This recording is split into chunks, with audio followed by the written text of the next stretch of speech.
अहले बैत की शहादत को तमाशा बना दिया। वो कहते हैं यकम मुहर्रम से पहले नाच गाना देखो, तमाशा करो, मौज करो। 10 यकम मुहर्रम से 10 मुहर्रम तक बस मुसलमान हो जाओ और चौक में खड़े होकर इमाम हुसैन की शहादत का तमाशा बनाओ। एक शख्स से मैंने पूछा तू वहां क्यों गया था? कहने लगा मैं तो तमाशा देखने गया था। अब यकीन करें मेरे खून को जोश आया, खून को। मैंने कहा यार उन्होंने इमाम हुसैन की शहादत को तमाशा बनाया और तू तमाशबीन बन गया। समझ नहीं रहे कौन ये कोई तमाशा है? और सर पे टोपी कोई नहीं, चेहरे पे दाढ़ी कोई नहीं, बाल बढ़ाए हुए हैं, बाजारी लोगों की तरह गलों में कपड़े डाले मिंबरों पे नाचते फिरते हैं। ये लोग अहले बैत का नाम लेंगे जिनकी शक्लें इस काबिल नहीं। ये लोग अहले बैत का जिक्र देखे आपने? ये सोशल मीडिया आया तो मुझे भी देख कुछ मकरू चेहरे देखने का मौका मिल गया, वरना मैं बाज रहता था। आप यकीन करें वो शक्लें इस काबिल हैं कि इमाम हुसैन का नाम लें। आप यकीन करें मैं ऐसे ऐसे चेहरे देखता हूं कि मेरा दिल नहीं करता ये सैयदा पाक का अपनी नाम से जुबान से नाम ले, तबीयत नहीं मानती। जिस आदमी ने सर नंगा किया हुआ देखे ना आपने सोशल मीडिया पे, ऐसे ये इस काबिल है दयानतदारी से मेरी रियायत ना करना। ये शक्ल है इमाम हुसैन का नाम लेने वाली, और बीबी पाक का नाम जिससे मर्जी सुन लेते हो। मैं तो बंद कर देता हूँ, बंद कर यार, इसका चेहरा ही नहीं इस काबिल के इससे हजरत फातिमा का जिक्र सुना जाए। इसको पता ही नहीं कैसे नाम ले रहा है हजरत फातिमा का। कुछ नात खाएं वो नाच नाच के हजरत फातिमा का जिक्र, शर्म करो। पता ही नहीं किसका नाम ले रहे हो, पता ही नहीं किसका जिक्र कर रहे हो।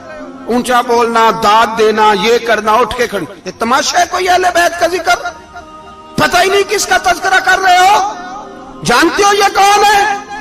सुबह कयामत मेरे नबी पाक अलैहिस्सलाम ने फरमाया रब हुक्म देगा कयामत के दिन, वली नबी गौस कुतुब अब्दाल आंखें बंद करे, नजरें झुकाए, सर झुकाए, या अल्लाह क्या होने वाला है? फरमाया मोहम्मद की बेटी फातिमा की सवारी गुजरने वाली है, रसूल की शहजादी गुजरने वाली है, नजरें झुकाओ।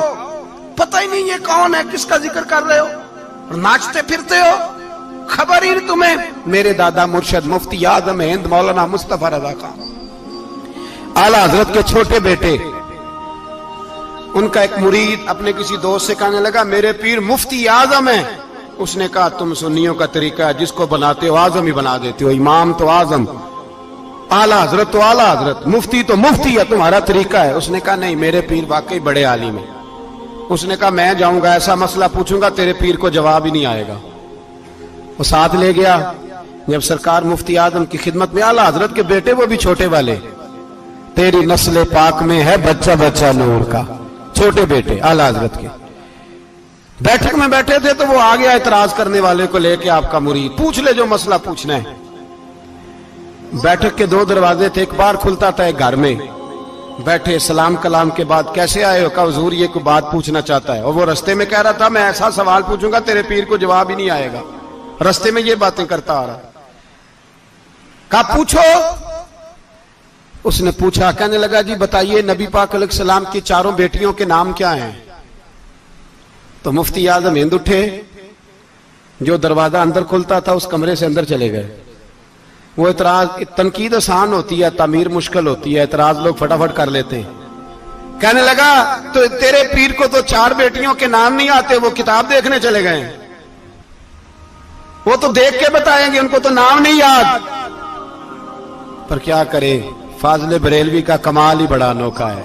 ये रजा के नेज़े की मार है कि अदुव के सीने में गार। आला हजरत का रंग ही कुछ निराला है। शहजादा आला हजरत वापस आए, सर पे इमामा है और दाढ़ी से पानी के कतरे गिर रहे हैं, और आके खड़े हुए तो फरमाने लगे मैं वुजू करने गया था, मैंने नबी पाक की बेटियों के नाम कभी बगैर वुजू के जुबान से अदा ही नहीं किए, मैं वुजू करने गया था। वो शख्स कहने लगा हुजूर वुजू के साथ? तो आंखों में आंसू आ गए। फरमाने लगे तुम्हें क्या बताऊं वो किस पाक घराने की शहजादियां। रो पड़े, कहने लगे मेरे तो बाप का अकीदा है कि तेरी नस्ल पाक में है बच्चा बच्चा नूर का, तू है ने नूर तेरा सब घराना नूर का। मेरे मैं क्या करूं, मजबूरी है। हमारे बुजुर्गों ने अहले बैत की मोहब्बत का यह रंग पेश किया है। मेरे आला हजरत रहमतुल्लाह अलैह اب موضوع نہیں تھا، بات کہیں اور نکل جائے گی، عنوان بھی بیان کرنا ہے۔ پالکی میں بٹھا کے لے جایا جا رہا تھا، ڈولی ہوتی تھی، پالکی میں بٹھایا جاتا تھا علماء کو، جس طرح بچیاں ڈولی میں بٹھا کے، تو ہندوستان میں ایک رواج رہا کہ علماء کو لوگ پالکی میں بٹھا کے کندھوں پہ اٹھاتے تھے، 4 مزدور وہ ڈولی پالکی اٹھایا کرتے تھے۔ اعلیٰ حضرت کو بھی اٹھا کے لے جایا جا رہا ہے۔ فاضل بریلوی نے فرمایا رکھ دو نیچے، نیچے رکھا تو فرمانے لگے تم میں سید زادہ کون ہے؟ حضور کیا ہوا؟ فرمانے لگے مجھے رسول اللہ کے خون کی خوشبو آ رہی ہے، مجھے خالص خون کی خوشبو آ رہی ہے۔ چپ کر گئے چاروں مزدور۔ آپ نے فرمایا تمہیں قسم ہو رسول پاک کی، بتاؤ تم میں سید زادہ کون ہے؟